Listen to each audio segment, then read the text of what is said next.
Hi, it's Pastor Jennifer at University Congregational Church in Missoula, and this is just 2 minutes on the history of the United Church of Christ. So I get this question every so often. What is the United Church of Christ and how old is this denomination? And the cool thing is that there are two answers to that question.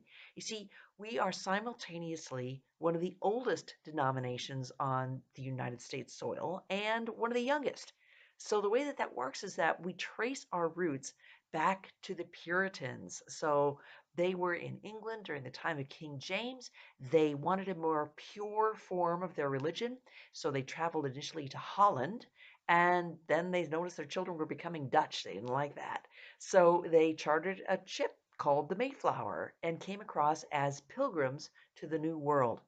Once here, they decided they wanted each of their individual churches to operate autonomously as congregations, and so we get the term Congregationalist.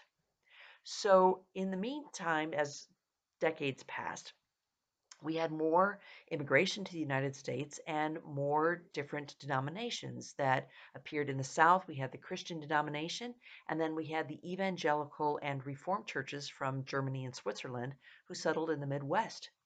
Well, there was a wave of unification of churches that started to happen in the early part of the 1900s.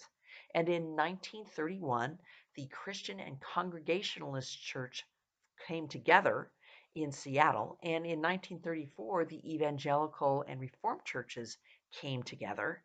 And then in 1957, the United Church of Christ formed as a body. So we claim our tradition as being congregational in our organizational structure, being Christian in our character, being evangelical in our mission of bringing the gospel throughout the world, and being reformed as in we are constantly reforming our thought and our approaches to the way we are church in the world.